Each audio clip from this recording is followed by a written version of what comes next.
दैनिक अंगारा देख रहे मेरे सभी दर्शकों को मेरा यानी कि एडवोकेट देव लोहान का प्रणाम। और हमारी पिछले वीडियोस पर जो आपने प्यार दिया है, जो आपने सम्मान दिया है, तो आपकी भारी मांग पर फिर से हमारे बीच में है अरीशा बब्बर जी। अरीशा बब्बर जी, मैं पूरे के पूरे भारत की तरफ से आपको प्रणाम करता हूँ, आपका स्वागत करता हूँ और आपको देखने वाले, आपके चाहने वाले जितने भी आपके प्रशंसक और आपको सुनने वाले जितने भी लोग आपके साथ जुड़े हैं, मैं उनको भी प्रणाम करता हूँ। आज हमारे साथ अरीशा जी हैं। अरीशा जी का एक इतिहास रहा है कि अरीशा जी पाकिस्तान से हैं, पाकिस्तान के पंजाब सूबा से हैं। पंजाब सूबा में जब अरीशा जी ने अपनी खुद की आजाद ख्याल सोच को बाहर रखा तो अरीशा जी नास्तिक बन गई। ये उसी तरह की नास्तिक बनी थी जिस तरह की नास्तिक हमारे यहाँ पे आचार्य चारवाक होते थे। लेकिन आचार्य चारवाक को हमने महर्षि कहा तो हमने उनको मारकर कूटकर भगाया नहीं। लेकिन ये अरीशा जी की विडंबना है, विडंबना का उर्दू में क्या कहेंगे ये मैं भी नहीं जानता। तो खैर अरीशा जी नहीं समझ पाएंगे कि विडंबना को हम क्या कहेंगे उर्दू में, और समझना आपको, उनको समझना भी नहीं है कि इनको अपना देश छोड़कर वहां से जाना पड़ा, अपना परिवार छोड़कर, अपने रिश्ते नाते छोड़कर, और अब ये जहां पर हैं ये उस देश के अंदर बैठकर असाइलम पर अपना जीवन बचा रही है। पाकिस्तान के अंदर क्या ही सोच बनी है कि वो किसी भी आजाद ख्याल आदमी को मार देते हैं, वो पकड़कर कुचल देते हैं। मैं मतलब दया आनी चाहिए। अगर मैं अपने बच्चे को या मैं खुद अगर एक चींटी मारने भी निकलता हूँ तो उस चींटी के आ भी मुझे ये लगता है कि इस चींटी को भी क्यों मारा जाता है। तो ये हमारे देश के खास करके हिंदुओं की परंपराओं में शामिल है कि हम कभी चींटी को भी नहीं मारते। हम सुबह उठते हैं तो हम चींटी को दाना डालते हैं, हम कबूतरों को दाना दाना डालते हैं। अगर हम एक बकरे को बड़े प्यार से पालते तो हम कभी भी उस बकरे को हलाल नहीं करते। वो बकरा हमारे भाई जैसा बनकर पूरी पूरी उम्र हमारे साथ गुजार देता है। याद रखिएगा, राजा दक्ष जो थे, राजा दक्ष का जो निशान था, राजा दक्ष का जो टोटम था, वो बकरा ही था, जो बाद में लूसीफर का भी निशान बना। तो अरीशा जी से हम यही सारी बातें आज करने वाले हैं कि ऐसी क्या सोच पाकिस्तान में है और ऐसी क्या सोच इस्लाम में है। क्योंकि ये धारणा सिर्फ पाकिस्तान की ही नहीं है, ये धारणा भारत की भी है कि जब भी कोई आदमी यहाँ पर किसी भी तरह की आजाद ख्याली की बात करता है तो सरतन से जुदा के नारे लगने शुरू हो जाते हैं। कन्हैया लाल जैसे लोगों का गला कैंची से काट दिया जाता है। सीरिया, क्यूबा के अंदर, लीबिया के अंदर पाकिस्तान आईएसआईएस की सेनाएं, अल कायदा की सेनाएं घुसती हैं। वो लेबनान में जाती हैं, वो हर जगह जाती हैं जहां पर भी आजाद ख्याल लोग हैं। यूरोप के अंदर बहुत भयंकर हाल इन्होंने मचा रखा है। इन्हीं सारी बातों पर विस्तार से हम चर्चा करेंगे हमारी अरीशा बब्बर के साथ। तो अरीशा जी, आपका स्वागत है हमारे दैनिक अंगारा पर। और दैनिक अंगारा की जैसे कि धारणा है सुलगा देंगे, तो बिल्कुल हम हर उस विचारधारा की सुलगा देंगे जो विचारधारा इंसानियत के खिलाफ है। अरीसा जी, पहले तो मैं आपसे ये पूछना चाहूंगा कि पाकिस्तान के अंदर जब आप अपना परिवार छोड़कर, अपने रिश्ते नाते छोड़कर, अपनी धरती छोड़कर, क्योंकि पाकिस्तान का जो पंजाब सूबा है, पाकिस्तान तो 1947 में बना है, बहुत नया सा एक देश है। और ऐतिहासिक पैमानों पर जब हम 70 साल को तोलते हैं तो ये समुद्र में से एक बूंद के समान होता है कि जो हजारों हजार साल का एक हमारा इतिहास है उसमें मात्र 70 साल का एक देश है। जबकि आप पंजाब की धरती पर 300 साल से हैं। आप पंजाब बनने से पहले, 300 साल बनने से पहले आप हरियाणा के ही नागरिक थे। आप हरियाणा की धरती पर, आप हर यानी महादेव की धरती पर रहते थे। तो जब आप वो देश छोड़कर निकल रहे थे, जब आप उन लोगों के सताने से निकल रहे थे, तो आपके दिमाग में पहले विचार क्या थे? जी, देखिए पहले विचार मैं आपको ये बताऊँ अगर मैं वहाँ से निकली हूँ ना, तो मेरी वहाँ एक प्रॉपर जॉब थी। मैं वहाँ एज़ अ डॉक्टर भी काम कर रही थी, अच्छा अर्न कर रही थी, घर भी अपना था, सारा कुछ था। लेकिन एक आज़ादी राय, जो एक इंसान का बेसिक मतलब एक है कि आपको फ्रीडम ऑफ स्पीच हो, फ्रीडम ऑफ एक्सप्रेशन हो, फ्रीडम ऑफ थॉट हो, कि आप जो सोचना चाहते हो, उस पे आपको आज़ादी हो और आपकी मर्ज़ी है। अगर मेजॉरिटी लोग उस चीज़ को नहीं मान रहे, लेकिन आपको इख्तियार होना चाहिए। कि आप उस बारे में बात कर सको, सोच सको। ये नहीं थी, बहुत घुटन का माहौल था। बहुत घुटन का माहौल था और मुझे पता था कि अगर मुझे वहाँ रहना होगा, तो मुझे सारी ज़िंदगी अब प्रिटेंड करना होगा, मतलब ये दिखाना होगा लोगों को कि मैं मुसलमान हूँ। और ये मेरे लिए मुश्किल होता जा रहा था और क्योंकि एक इस्लाम मुश्किल दीन है, ख़ुसूसन औरतों के लिए। ठीक है? आपके लिए इतनी पाबंदियाँ हैं कि आपके लिए बड़ा मुश्किल है। चलो मर्द है, वो फिर भी गुज़ारा कर सकता है। मतलब मुसलमान बन के थोड़ा ड्रामा करके, क्योंकि उसको बहुत से इख्तियारात हैं, वो माली तौर पे आज़ाद है, वो अपनी मर्ज़ी से शादी कर सकता है, वो अपनी मर्ज़ी से कोई भी फ़ैसला ले सकता है। बाहर जा सकता है मुल्क से बाहर, लेकिन एक औरत के लिए बहुत ज़्यादा बंदिशें होती हैं। स्पेशली किसी भी इस्लामी घराने में, तो ये मेरे लिए बड़ी मुसीबतें थी। लेकिन जैसे ही मैं वहाँ से निकली, तो सबसे पहले तो मुझे आज़ादी का एहसास हुआ कि भई जो मैं बोल सकती हूँ, वो जो मेरी पहचान है। मैं अगर एक फ्री थिंकर हूँ, मैं अगर नास्तिक हूँ, तो मैं इस तरह से लोगों से मिल सकती हूँ नास्तिक बन के। मुझे नहीं ज़रूरत कि मैं दिखाने के लिए रोज़ा रखूँ, दिखाने के लिए नमाज़ पढ़ूँ, या मैं फिर किसी मुसलमान मर्द से शादी करूँ और फिर वो सारी रुकावटें, सारे ज़ुल्म बर्दाश्त करूँ जो आपका दीन इस्लाम आपको देता है एक औरत को। तो मेरे लिए सबसे ज़्यादा तो इस चीज़ का एक एहसास था कि मैं उस चीज़ से निकल चुकी हूँ। इस चीज़ ने मुझे बड़ा आज़ादी का एहसास दिया, जो मुझे सबसे अहम चीज़ लगी जब मैं बाहर आई पाकिस्तान से। दर्द नहीं हुआ कि वो धरती ना इस्लाम की थी, वो धरती ना पाकिस्तान की थी, वो धरती आपकी थी, वो आपके पुरखों की धरती थी। वहां पर आपकी मौसी थी, आपके ताऊ थे, चाचा थे, आपके रिश्ते थे, आपकी सहेलियां थी, आपके दोस्त थे। बचपन गुजारा था यार। सच बात पूरा बोलूँ तो जीवन हाँ, गुजारा था। कभी-कभार कुछ चीज़ें याद आती हैं। कुछ चीज़ें याद आती हैं, कुछ जगहें याद आती हैं, कुछ रिश्तेदार भी याद आ जाते हैं, वालिदा भी याद आ जाती हैं। लेकिन मसला यही है कि वहाँ इतना घुटन हो गई थी रहते हुए कि मुझे लगता था कि नहीं, मैं नहीं बर्दाश्त कर पाऊँगी। या तो मैं किसी वक़्त खुद ही मेरा ज़हनी तवाज़ुन ख़राब हो जाएगा लोगों को बर्दाश्त कर के, ठीक है? या मैं मतलब वहाँ बिल्कुल अपने आप को खुश महसूस नहीं करती थी, अजीब-सी मतलब घुटन, घुटन का एहसास। और एक मैं अकेली नहीं हूँ वहाँ ऐसी। आप यकीन करें, मुझे अपने हमसायों में एक शख़्स मिला था जो मेरी तरह नास्तिक था, और वो शिया मुसलमान था। और उसकी बड़ी नॉलेज थी, वो कोई ऐसे आम शिया भी नहीं था, ही वाज़ मतलब स्कॉलर था वो। और वो बहुत अच्छे से इस्लाम का मुताल्ला कर चुका था, उसके 3 बच्चे भी थे, उसकी बीवी थी, मुसलमान बीवी थी, उसको भी वही घुटन का एहसास होता। और आप यकीन करें कि ये इत्तेफ़ाक हो गया कि हम एक जगह मिले, मतलब एक क्या कहेंगे, एक मतलब बैठक थी जहाँ हम मिले, और इत्तेफ़ाक हो गया कि उसको भी इस्लाम के बारे में वो चीज़ें पता थी जो मुझे पता थी। और जो अक्सर जो आम मुसलमान होता है ना पाकिस्तान का, उसको वो बातें नहीं पता होती, क्योंकि उसको बहुत ऊपर-ऊपर से पढ़ाया जाता है, और जो तल्ख़ हकीकत है ना इस्लाम की, वो छुपाई जाती है। लेकिन उसको भी वही अहादीस, वही चीज़ें पता थी, वही हिस्ट्री पता थी। तो मुझे कहीं इशारा मिल गया कि शायद ये भी मेरी तरह एक्स मुस्लिम है, नास्तिक है, और शायद वो भी है। अच्छा, फिर हुआ ये कि जब हम उधर से आए, मतलब वो जो गैदरिंग थी, वापस निकलने लगे, तो इत्तेफ़ाक हो गया कि मेरी गाड़ी नहीं थी, मैं नहीं ट्रांसपोर्ट ले पाई कि मैं घर कैसे वापस जाऊँ। तो उन्होंने मुझे ऑफ़र कर दिया कि भई आप तो मेरे ही इलाके में रहती हैं, तो चलें मैं आपको ड्रॉप करता हुआ जाता हूँ। तो जब हम गाड़ी में बैठे ना, तो इत्तेफ़ाक हुआ कि मैंने उनसे ऐसे ही पूछा, मैंने कहा, "आप कितना मज़हब को मानते हैं?" उसने कहा, "मैं मुझे तो अरसा हो गया इस्लाम छोड़े हुए, और मैं तो इस्लाम की हकीकत समझता हूँ।"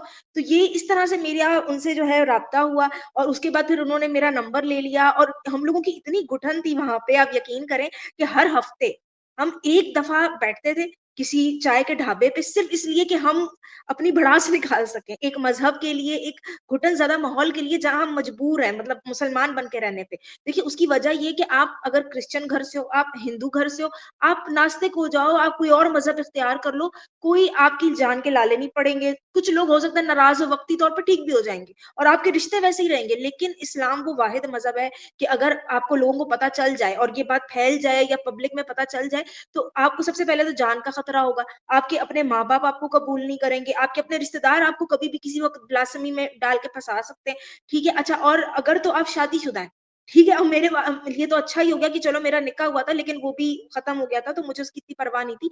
लेकिन अब ये साहब थे जिनके 3 बच्चे हैं, जिनकी बीवी है, अगर इनकी बीवी कल तक चली जाए कोर्ट में कि भई इस बंदे ने तो इस्लाम छोड़ दिया, तो क्या होगा? सबसे पहले उसका जायदाद से हक जाएगा आदमी का, ठीक है? उससे अच्छा। बच्चों की कस्टडी, बिल्कुल, बच्चों की कस्टडी ले ली जाएगी, और निकाह इनवैलिड हो जाएगा। मतलब उसका जो इतना अरसा रिश्ता चल रहा है, भले बीवी से अच्छे ताल्लुकात हों, लेकिन अगर बीवी को ये मसला हो जाता है कि भई ये बंदा तो नास्तिक है, इसने इस्लाम छोड़ दिया, ये मुर्तद है, तो एक तो वो तो सज़ा अलग होगी कि सर कलम होगा, या आपको डेथ पेनल्टी, लाइफ इम्प्रिज़नमेंट, आपके बच्चे आपसे छीन लिए जाएँगे, ठीक है? और आपका निकाह फ़ौरन इनवैलिड हो जाएगा। सारी चीज़ें भूल-भुला के जी, अब आप शादी कर ही नहीं सकते, अब वो अगला बंदा क्योंकि काफ़िर है, तो अब तो वो आपका शौहर है ही नहीं। तो ये आप खुद सोचें कि इस किस्म की सख्तियाँ, इस किस्म की अननेचुरल सी चीज़ें हैं इस्लाम में। तो इस वजह से ही हम इस्लाम के खिलाफ इतना एक्टिविज़्म, लोग करते हैं, आप क्यों क्यों बोलती हैं? मैंने कहा, भाई जो दीन मुझे वाजिबुल कत्ल कहता है, मैं उसके खिलाफ बोल भी नहीं सकती। ये कितना बड़ा ज़ुल्म है कि आप समझते हो कि एक इंसान ने छोड़ दिया इस्लाम, वो मुर्तद हो गया, तो आप उसको मार सकते हो, उसको सर कलम कर सकते हो और ये सिर्फ़ पाकिस्तान नहीं, ये जितने इस्लामी मुल्क हैं, वहाँ यही कानून। ईरान चले जाओ, अफ़गानिस्तान चले जाओ, इराक चले जाओ, जितने भी सऊदीया हर जगह यही कानून है। तो आप सोचिए कि एक आप उस शख़्स से इतनी नफ़रत करते हो कि आपके लिए वाजिबुल कत्ल है, तो क्या वो आपकी आइडियोलॉजी के ऊपर सवाल नहीं उठा सकता? क्या वो उसके खिलाफ एक्टिविज़्म नहीं कर सकता? ये तो उसका हक है, कि जिससे हमें जान का खतरा है, हम उसके लिए क्यों ना करें एक्टिविज़्म उसके अगेंस्ट? यही बात है। हमारे यहाँ पर मेरे 2 सवाल आपसे हैं यहाँ पर, जी, ठीक जी। है? मैं सवाल से पहले एक और बात आपको बताना चाहूँगा कि जो भगवान होता है ना, एक बार हमारे यहाँ पर बहुत बड़े नेता हुए बी आर अम्बेडकर। हुँ, ये स्वतंत्रता के दौर की शुरुआत स्वतंत्रता के दौर की बात है कि बी आर अम्बेडकर नाम आपने सुना होगा, जिन्होंने संविधान लिखा था भारत का, वो हमारी जो कॉन्स्टिट्यूशन असेंबली थी उसके हेड करते थे।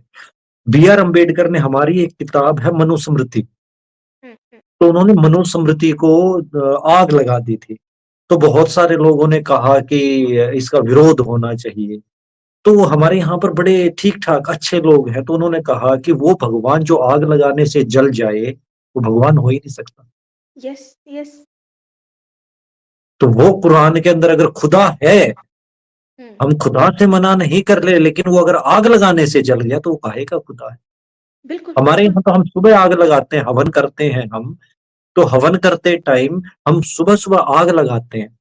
हमारा भगवान तो नहीं जलता आग से। जी, बिल्कुल। हम उसमें पानी के छींटे भी मारते हैं, तो इंसान के जीवन से बड़ा किसी भी जीवन से, सिर्फ इंसान के जीवन से नहीं, अन्य प्राणी जगत में जितने भी हैं, जीव-जंतु हैं, पेड़-पौधे हैं, जीवन से बड़ी किताब नहीं हो सकती।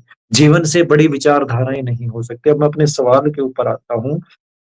पहला सवाल मैं अपना आपसे करता हूँ कि अगर चंद लाइनों में आपसे कोई पूछे कि ऐसा क्या मिल गया इस्लाम में आपको आरिशा जी, जो आप इतना ज़्यादा इस्लाम के खिलाफ हो गई?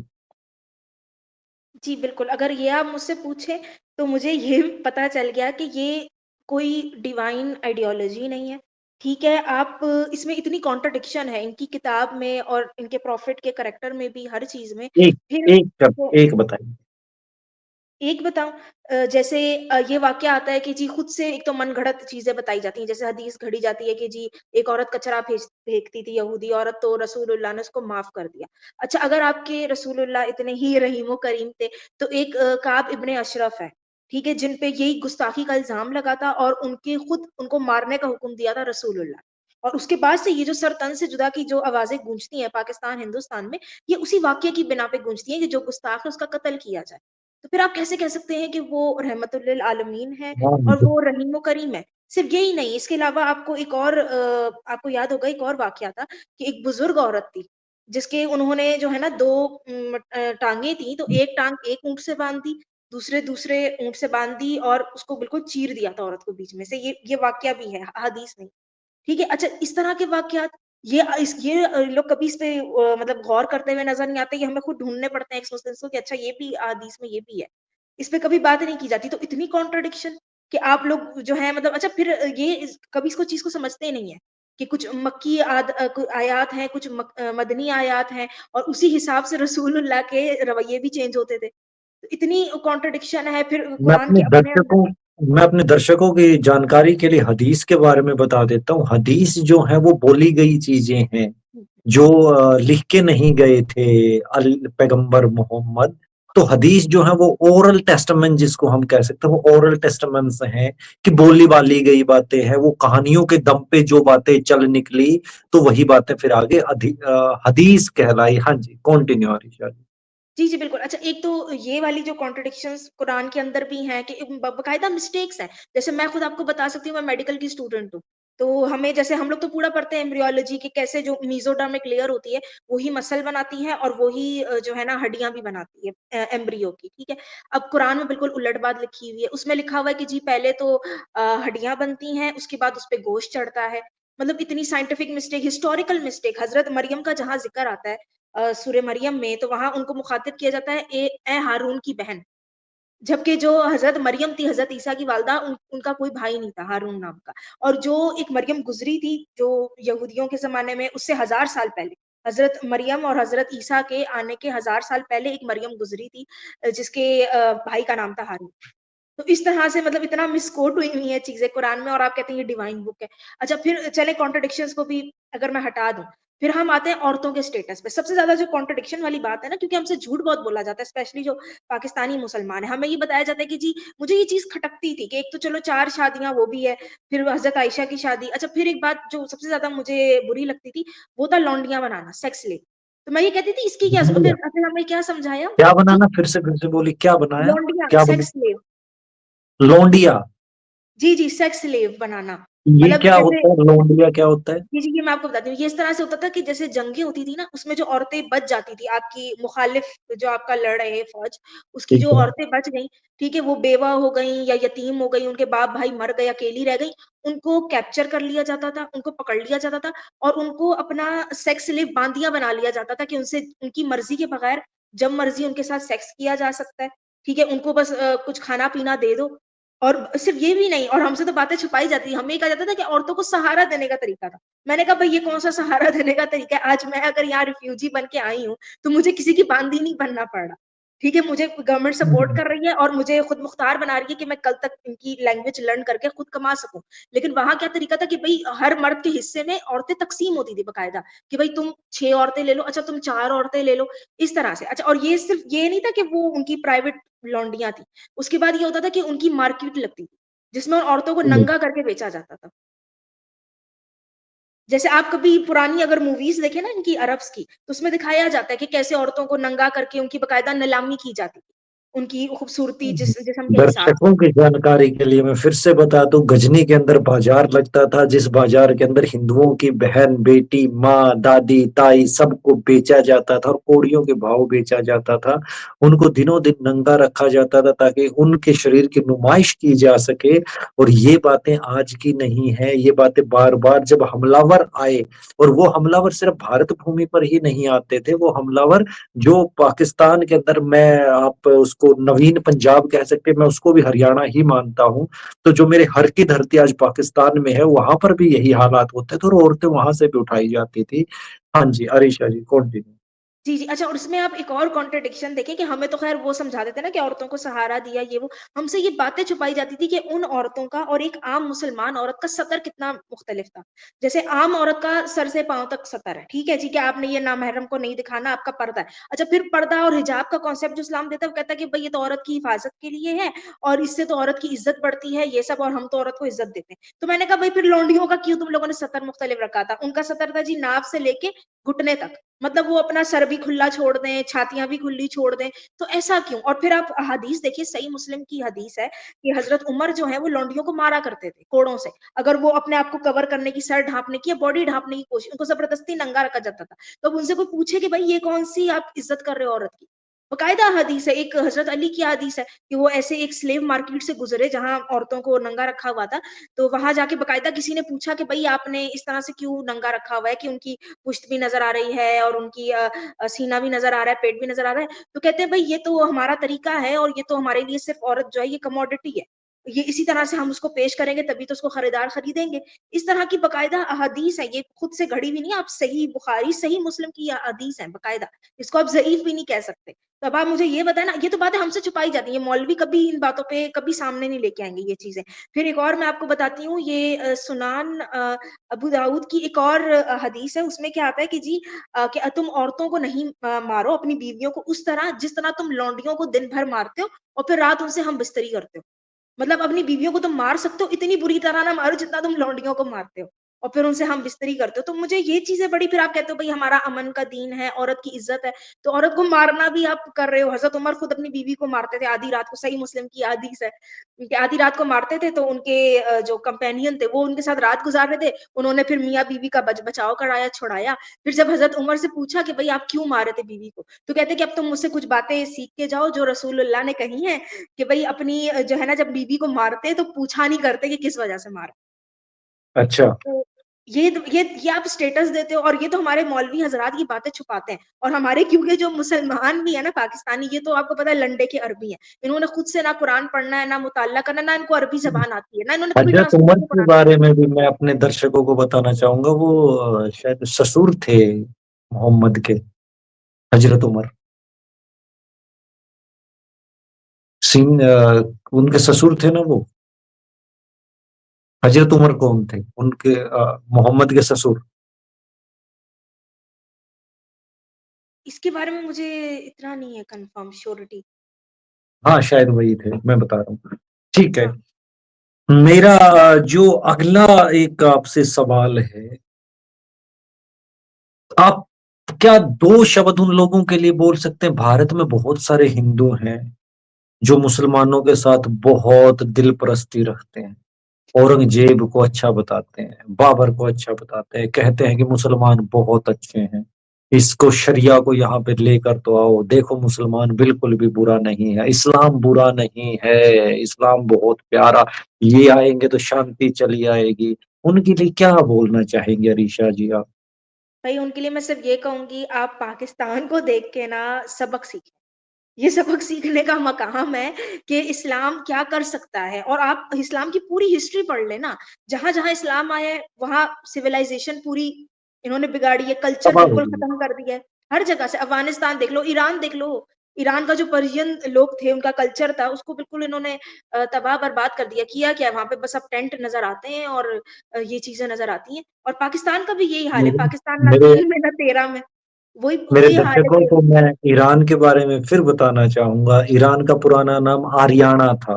जैसे हम आज हरियाणा है, तो ईरान आर्याना था। ईरान के अंदर नैनो का बहुत बड़ा इलाका है। ईरान के अंदर लोहान बहुत सारे हैं, जैसे मैं लोहान हूँ। 623 ईस्वी में पहला हमला ईरान के ऊपर किया गया था, और उसके बाद से लगातार वहां पर बहुत बड़े बड़े मंदिर थे, वहां पे बहुत बड़ी बड़ी मूर्तियां थी, वो सारी मूर्तियां तोड़ दी गई। वहां की जो औरतें थी वो बहुत आजाद ख्याल थी, और ऑलमोस्ट वो औरतें, अभी ईरान के अंदर नवरोज चल रहा है।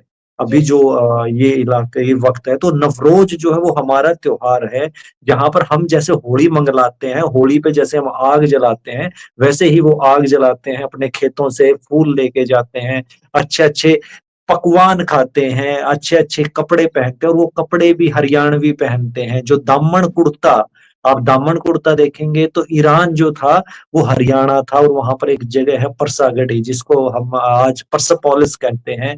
परसापोलिस को the gate of the nations कहते थे, the door of the heavens कहते थे। आप जब परसापोलिस परसागढ़ी को देखेंगे तो वहां पर बहुत सारी बैल की आकृतियां आपको मिलेंगी। वो वही बैल की आकृतियां हैं जो राखीगढ़ी में भी मिली हैं, और वो वही बैल की आकृतियां हैं जो आज भी हरियाणा के घरों में मिलती हैं अमूमन तौर पर। और उसी बैल को हम अपने यहाँ पर नंदी महाराज के रूप में पूजते हैं। तो परसागढ़ी हमारे लिए नई नहीं है, वो हमारी ही धरती रही है, वो एक वक्त पर हरियाणा की ही धरती रही है। और हरियाणा को भुलाने के लिए बीच में थोड़े से दिन का पंजाब जरूर आया है, थोड़े से दिन का पाकिस्तान जरूर आया है, लेकिन ये हर की धरती है, ये सदा से थी और सदा सदा तक रहेगी। एक दिन हम फिर से माता करुण नदी के पास बैठकर फिर से गाएंगे, फिर से हम नाचेंगे, फिर से हम लहराएंगे, और फिर से खुशियां छा जाएंगी। हम उन बागों में चलेंगे, वहां पर चहलों की हेली नाम की एक जगह है, हम चहलों की हेली में चलेंगे, और वहां पर बैठ के हम बहुत हसीन तराने सुनेंगे, वहां पर बैठ के हम बहुत हसीन गाने गाएंगे। और मैं चाहता हूँ मेरे सारे दर्शक मेरे साथ वहां पर बैठ। हाँ जी जी, अरीशा जी, बिल्कुल। मेरा एक अच्छा सवाल। मैं नहीं, नहीं, नहीं, मैं हाँ, इसमें एक और बात भी अच्छा ऐड यहाँ करना पर क्या चाहूँगी। है, यहाँ पर आप भी सवाल पूछ सकते हैं।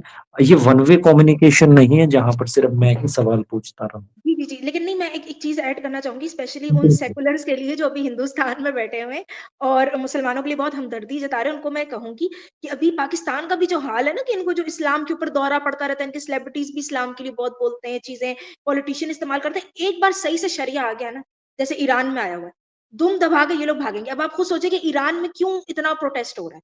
औरतें इतना और लोग खुल के एथियस्ट हो रहे हैं और औरतें इतना वहाँ तो पहले एक आहू दराई ने किया प्रोटेस्ट फिर अभी फिर इसी साल जनवरी में फिर एक औरत ने सारे कपड़े उतार के जो है वो प्रोटेस्ट किया है। क्यों ये क्यों नहीं होता पाकिस्तान में? क्योंकि अभी सही से शरिया आया नहीं। अभी इनको ना बीच-बीच में बुखार चढ़ता रहता है इस्लाम का। फिर ये क्रिटिसाइज़ करते हैं। इवन टर्किश ड्रामे भी आ जाए ना, उनमें भी कोई मॉडर्न ड्रेसिंग कर ले उसकी कोई एक्ट्रेस तो उसको भी इस्लाम का दर्स दे रहे होते हैं, हर एक को दे रहे होते हैं।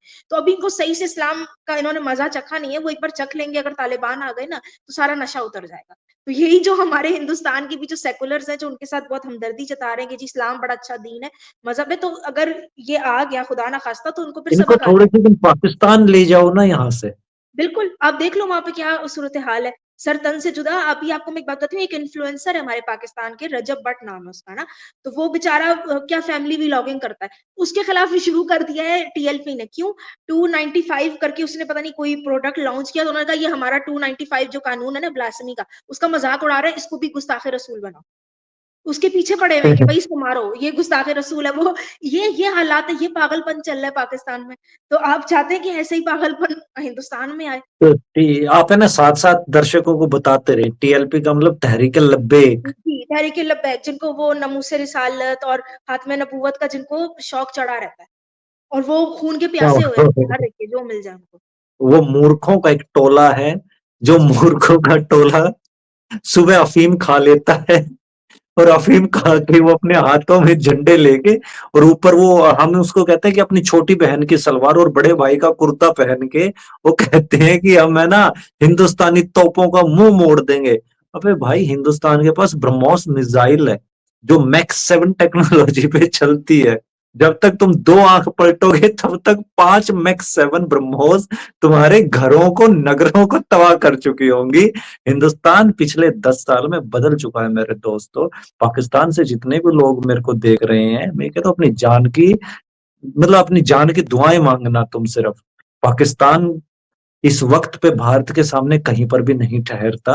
हमारी जो टेक्नोलॉजी है, हमारे जो हथियार हैं, भारत वो इकलौता देश है जिसके पास S-400 डिफेंस सिस्टम है। साथ में उसके पास अभी अमेरिका ने F-35 देने की भी पेशकश की है। हमारे पास में रफेल हैं, हमारे पास में सुखोई हैं, और हमारे पास में सबसे दुनिया की सबसे एडवांस मिसाइल्स हैं, जो मैक्स 7 तक के सुपरसोनिक मिसाइल, हाइपरसोनिक मिसाइल्स हैं। तो ये अल्लाह हमें बचा लेगा, अल्लाह मिसाइलों से नहीं बचा सकता आपको। क्योंकि वो बिल्कुल। जो मिसाइल ऊपर से आएंगी वो महादेव का प्रकोप होंगी, और महादेव को तो अल्लाहों का अल्लाह, यानी कि देवताओं का देवता, भगवानों का भगवान तो वही है वो जो अल्लाहों के भी अल्लाह हैं। तो मेरे दोस्तों, ठीक ठाक आप जिस भी हालात में पाकिस्तान में है, वो हालात आपके बदस्तूर जारी रहेंगे, तो उन हालात को बिगाड़ने की कोशिश मत कीजिएगा। ये टीएलपी जैसे संगठन जो हैं, जो सपने देखते हैं कि हम दिल्ली में बैठ के लाल किले पर एक दिन गोश्त खाएंगे, जूत मारेंगे, बीच में हरियाणा पड़ता है, ठीक है। और आज तक है ना हमने नहीं लगान दिया दिल्ली के हाथ। ये जितने भी मुगल आए ना, एक मुगल हरियाणा के ऊपर काबिज नहीं हो पाया। हमारे यहाँ पर जब मुगल थे तब भी खापों की सामाजिक सिस्टम चलता था, हम तब भी खेड़े पूजते थे, और आज भी हम खेड़े पूजते हैं। तो मेरे भाई, इस गफलत में मत रहना। ये इलाका महादेव के गढ़ों का इलाका है, और त्रिशूल चुभोतेंगे, और कहाँ कहाँ चुभोएंगे ये तुम्हें यूं नहीं समझ में आएगा कि पादे कहाँ से और सांस कहाँ से ले। एक और सवाल मेरा अरीशा बब्बर जी, मैं एक शख्सियत का नाम आपको बताऊंगा। एक शख्सियत हमारे यहाँ पे हुए, महर्षि चाणक्य। हम्म, तो महर्षि चाणक्य को एक बार जो नंद साम्राज्य था, तो नंद साम्राज्य ने अपने यहाँ से निकाल दिया था, जैसे आपको निकालने पर मजबूर किया गया अपने यहाँ से। तो महर्षि चाणक्य ने कहा था कि मैं इन बालों को उस वक्त तक नहीं बांधूंगा नंद राजा, जब तक मैं तेरा नाश नहीं कर दूंगा। और उन्होंने चंद्रगुप्त मौर्य को स्थापित करके पूरे के पूरे नंद साम्राज्य का विनाश कर दिया था। क्या आपको नहीं लगता कि आप जैसे लोग जो पाकिस्तान से सताए हुए लोग हैं, उनको इस तरह की कस्में खा लेनी चाहिए, इस तरह के वचन ले लेने चाहिए कि जब तक इस पाकिस्तान नामक एड्स का, पाकिस्तान नामक कैंसर का सर्वनाश, समूल विनाश नहीं कर देंगे, तब तक हम चैन से नहीं बैठ, अपनी धरती से भगा दें। जी, बिल्कुल। मैं आपको अगर बोलूँ ना, लोग मुझसे कहते हैं कि क्या आप पाकिस्तान से नफ़रत करती हैं? देखिए, पाकिस्तान एक धरती है, उससे मैं नफ़रत नहीं करती। हाँ, लेकिन जो वहाँ की आइडियोलॉजी है, मैं उससे नहीं एग्री करती। इसको इस्लामिक रिपब्लिक नहीं होना था, ठीक है? आपने इस्लाम के नाम पे आपने बँटवारा किया, नफ़रत आपने जो है पाली अपने दिल में, ठीक है? हिंदू धर्म के लिए, उसके लिए आपने बँटवारा किया। तो ये अब इस तरह से नहीं चलेगा, और आपने वो नफ़रत का जो बीज बोया था, वो नफ़रत ही फैल रही है। वो आप देख लें पारा चनार में जो शिया का हाल हो रहा है, जो अहमदी अहमदी जो कम्युनिटी थी मुसलमानों की, उन्होंने सबसे अहम रोल प्ले किया था पाकिस्तान को बनाने में। उनकी कब्रों से निकाल-निकाल के आप मुर्दों को निकाल रहे हैं। तो ये नफ़रत की बेसिस पे जो भी बीज बोया जाता है ना, वो फिर इसी तरह के फल काटता है, और हम तो इसके खिलाफ एक्टिविज़्म करते रहेंगे, क्योंकि ज़ाहिर-सी बात है हमारा हक बनता है। आपने हम लोगों को इस तरह से निकाल दिया क्यों आपने ये कहा था कि पाकिस्तान जो है वो हर एक के लिए सेक्युलर लोगों के लिए सबके लिए एक जैसा कानून होगा। वो नहीं है एक जैसा। हम वहाँ महफ़ूज़ नहीं अपने आप को शो करते, तो हमारा तो ये हक बनता है कि हम बताएँ लोगों को, कि जिस दीन की वजह से आपने एक जो पूरा लैंड था, हिंदुस्तान का हिस्सा था, उसको आपने अलग किया और उसका आपने क्या हालत बनाई है, तो ये बड़ा ज़रूरी है कि इस आइडियोलॉजी को खोला जाए और मैं तो खुद कहती हूँ कि मैं जब तक ज़िंदा हूँ, मैं तो बोलती रहूँगी भई। कुछ भी कर लो, मैं तो बोलती रहूँगी क्योंकि मैंने अपनी लाइफ़ को देखा है, मेरी लाइफ़ कैसे अफ़ेक्ट हुई, मैंने अपनी माँ को सारी ज़िंदगी मुश्किलात से गुज़रते हुए देखा है इस एक मज़हब की वजह से। और जो पूरे मुल्क का जो हाल हुआ है, उसके लिए ये बड़ा इम्पोर्टेंट है कि इस आइडियोलॉजी को एक्सपोज़ किया जाए और लोगों को बताया जाए कि भई तुम लोगों की असलियत क्या है? तुम लोग पहले किस धर्म से थे, तुम लोगों को ज़बरदस्ती कन्वर्ट किया गया, किस तरह राइट। तज़लील करके कन्वर्ट किया गया। तो तुम लोगों को समझ आनी चाहिए, तुम लोग नहीं समझोगे, अपनी रूट से नहीं जुड़ोगे तो फिर भटकते ही रहोगे। कभी अरबी उन बनो, कभी तुर्क बनो, कुछ भी बनो। उन नासमझों के लिए ना 2 लाइन लिख के गए थे हमारे कवि जी, इकबाल हुए। तो इकबाल ने लिखा था कि यूनानो, मिस्र और रोमा सब मिट गए जहाँ से, अगर अब तक मगर है बाकी नामो निशा हमारा, सारे जहाँ से अच्छा हिंदोस्तां हमारा। जी, हिंदू बिल्कुल। धर्म जो है वो आज से नहीं है। ये इस्लाम की अगर मैं बात करूं तो मात्र 1600 साल से है। हुँ, क्रिश्चियनिटी की अगर मैं बात करूं तो 2025 साल से है। लेकिन हिंदू हुँ, सनातन विचारधारा ये आज से नहीं है, ये आदिकाल से चली आ रही है। हमारी मात्र एक किताब जो ऋग्वेद है वो हजारों साल पुरानी है। और क्या पता कितनी किताबें हमारी इन गाजियों ने जला दी, और वो लाइब्रेरियां जो हमारी जलाई गई उसमें न जाने कितने वेद हमारे चले गए। आपने बहुत अच्छा एक जिक्र किया था अभी कि कुरान के अंदर लिखा है कि पहले हड्डी आती है, फिर उसके ऊपर मांस चढ़ता है। तो मैं आप चाहूंगा कि आप एक बार आयुर्वेद पढ़ें, महर्षि सुश्रुत को पढ़ें, याज्ञवल्क्य को पढ़ें। तो आपको वहां पर जब आप आयुर्वेद को पढ़ेंगे तो आपको वहां पे आयुर्वेद के अंदर ये पता लगेगा कि आज से हजारों साल पहले हिंदुस्तान में सर्जरी होती थी। सर्जरी के आज भी जितने टूल आप इस्तेमाल करते हो वो महर्षि सुश्रुत के बनाए हुए टूल हैं। उन्होंने उन डिजाइन वो करके गए थे, और आज भी वो पांडुलिपियां हमारे पास सुरक्षित हैं। और वो क्यों सुरक्षित हैं? क्योंकि हम एक रंग को नहीं पूजते, हम हर रंग को पूजते हैं। हम कहते हैं कि दुनिया का हर रंग हमारा है, दुनिया का हर भगवान हमारा है। ईरान जाओगे तो अहूरा माजदा हमारा है। अगर आप अफ्रीका जाओगे तो शाका जुल्लू हमारा है। जी, अगर बिल्कुल। आप मायंस के यहाँ पे जाओगे तो वहां के ब्रह्मा जी हमारे हैं। अगर आप परू में जाओगे तो परू के देवता हमारे हैं। अगर आप अमेरिका के अंदर जो वहाँ के जो नेटिव इंडियंस हैं उनके पास जाओगे तो उनके भगवान भी हमारे हैं। सबके भगवान हमारे हैं ना। तो पाकिस्तान के मेरे दोस्तों ये क्या फितूर चढ़ाए घूम रहे हो? तुम भी कभी भी इस्लाम के मूल आदमी नहीं थे। मैं इस्लाम को क्रिटिसाइज नहीं करता कभी भी। हर विचारधारा जहां पर फूटती है वहां के लिए बहुत सही होती है। इस्लामिक विचारधारा हो सकता है अरब के लिए बहुत सही हो, लेकिन वो आपके लिए सही नहीं है। आप हरियाणा की धरती के लोग हैं, आप हर की धरती के लोग हैं, आप महादेव की धरती के लोग हैं। और महादेव तो मस्ती में नाचने का नाम महादेव है, मस्ती में गाने का नाम महादेव है, विज्ञान को पढ़ने का नाम महादेव है, काल को छू लेने का नाम महादेव है। घड़ी की सुइयां इशारा कर रही है कि हमें अपना मजमा समेटना पड़ेगा। बहुत अच्छी बातें करती हैं अरीशा बब्बर जी आप। और लेकिन वक्त वक्त है और बहुत थोड़ा वक्त मिलता है। इंसानी शरीर के रूप में हमें बहुत थोड़ा वक्त मिलता है कि उस वक्त को हम अच्छी तरह से एक दूसरे के साथ गुजार सके। मैं आपके क्लोजिंग रिमार्क्स यहाँ पे चाहूंगा आरिशा बब्बर जी कि हमारी आज की जो सारी बातचीत है उसमें आपके क्लोजिंग रिमार्क्स क्या रहे? हुँ। जी, बिल्कुल, मैं क्लोज़िंग रिमार्क्स में यही कहूँगी कि भई लोगों को अपना आइडियोलॉजी से भई आप थोड़ा बाहर निकलो, थोड़ा अपने अंदर मैं तो कहूँगी सेल्फ रिस्पेक्ट लाने की ज़रूरत है, कि आप खुद को पहचानो। मतलब मैं तो हैरान होती हूँ ऐसे-ऐसे मुसलमान हैं यहाँ पे मतलब पाकिस्तान में कि जी वो अपने आप को अरबियों से जोड़ें, तुर्क से जोड़ें कि नहीं हमारे बाप-दादा, परदादा तो अरबी थे, तुर्क थे। भई कहाँ से हो गए? आप लोग अपने आप को देखो, अपनी रंगत, अपनी शक्ल, अपनी चीज़ को पहचानो कि आपका वही डीएनए है जो आपके हमसायों का है। आप डिफरेंट नहीं हो। और आप डिफरेंट बनने की कोशिश करोगे तो आप अपने ऊपर ही जो है ना क्या कहते हैं नुकसान करोगे और आपको फिर दूसरे भी तो नहीं पूछ रहे। आपको अरबियों ने कितना मान लिया, कोई नहीं पूछता आपको वहाँ पे। तो आप अपने आप से जुड़ें और अपनी सच्चाई को पहचानें और एक आइडियोलॉजी को जिससे आपको मुझे नहीं लगता कोई टके का भी फ़ायदा हुआ है, उसको आप छोड़ें। और अपनी आप से जुड़ने की कोशिश करें और थोड़ा हकीकत में आए दुनिया में आए दुनिया की तरफ। जैसे दुनिया जा रही है वहाँ पे आपका वरना मुकाबले में बहुत पीछे रह जाएँगे, जो आप ऑलरेडी रह गए। जी, जी। बहुत सुंदर अरीशा जी। और मैं एक ही बात मेरे दोस्तों से कहना चाहूंगा कि आइए ना इस जिंदगी में रंग भरते हैं, आइए ना इस जिंदगी में रूमानियत भरते हैं, आइए सावन के अंदर महादेव के साथ नाचते हैं, आइए होली के अंदर श्री कृष्ण के साथ नाचते हैं, आइए दिवाली के अंदर श्री राम के साथ नाचते हैं, आइए तीज के झूले झूलते हैं, आइए सकरात के झूले झूलते हैं। आप आइए तो सही। यहाँ पर हर दिन त्योहार है, यहाँ पर हर दिन रूमानियत का है, यहाँ तो हर दिन रमजान है, यहाँ तो हर दिन खुशियां हैं। और हिंदू कोई बांधने का नाम नहीं है। मेरे साथियों, आपने जिस दिन हाथ उठा के जिंदगी को अपना समर्पण कर दिया, उस दिन आप हिंदू बन गए। आपको कोई नियम कायदे मानने की जरूरत नहीं है हिंदू बनने के लिए। आपको कोई खतना करवाने की जरूरत नहीं है हिंदू के लिए। आपको बाल कटवाने की, बाल बढ़ाने की जरूरत नहीं है हिंदू के लिए। आप आइए, मौज लीजिए, और आप जितने बड़े मौजी होंगे, आप उतने बड़े भगत होंगे।